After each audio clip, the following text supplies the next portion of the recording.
On vote Charles-Land. On vote Charles-Land. On soutient Charles-Land. Chloé, j'ai 20 ans, je vis actuellement au Creusot, je suis née au Creusot, j'ai grandi au Creusot. Actuellement, je vis à quartier Saint-Laurent au Creusot, tout simplement. Gabrielle, je vis au Creusot, quartier de la Croix-Menée. Je travaille au Creusot, j'ai toujours vécu au Creusot. Oui, j'ai fait les pâtes départementales, la maison des protestants au Creusot. Enfin, j'ai tourné dans plusieurs endroits, j'ai même fait un petit peu d'hospitalier. Voilà. Je connais bien l'univers de la santé, c'est toujours un univers assez compliqué, on y voit notamment récemment avec les grèves. Il y a toujours un cruel manque de personnel, on ne se sent pas assez reconnu.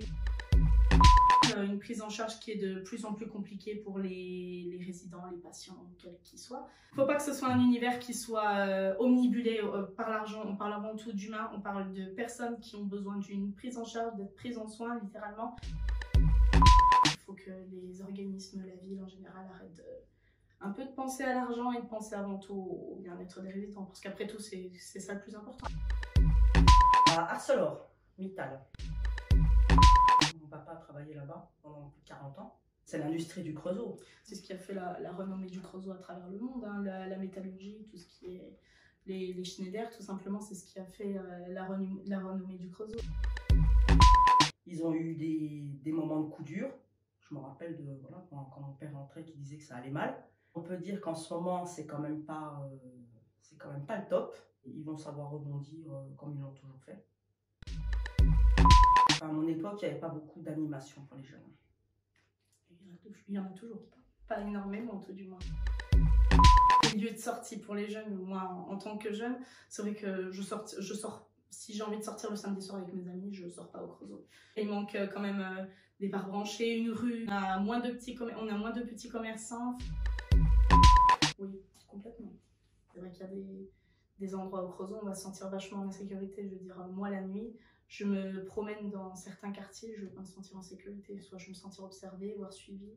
Enfin, je vais faire en sorte de ne pas être toute seule en tout cas. Il y a vraiment un sentiment d'insécurité. On a l'impression de ne pas être entendue en fait. Être entendu et que les choses ne changent pas. J'ai fait toute ma vie au Creusot. Moi, quand j'étais gamine, il n'y avait pas les problèmes qu'il y a maintenant, quoi. Comme certaines périodes où il y avait comme des cambriolages dans les maisons.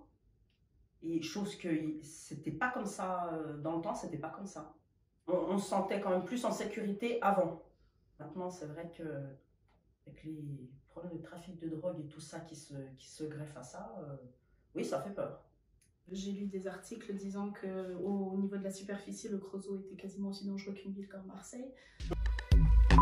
On n'aurait jamais pensé qu'arriverait ça sur le Creusot. Complètement.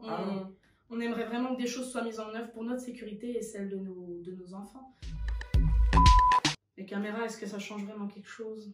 Ah bah si, quand même, moi je pense que si. On y a entendu récemment, il y a encore des coups de feu et ça reste pas forcément sur le même quartier. J'espère du côté de Charles-Land que les choses vont changer et sur ça, ils ont notre soutien tout du moins. Moi j'en ai entendu parler par mes parents qui disaient toujours oui c'est quelqu'un de bien, mais il serait bien à la mairie du Creusot, je suis sûre qu'il pourrait faire changer les choses. Ses idées et opinions vont complètement dans les leurs, donc moi j'en ai entendu parler par ces choses-là, et puis notamment maintenant, plus récemment par les réseaux sociaux.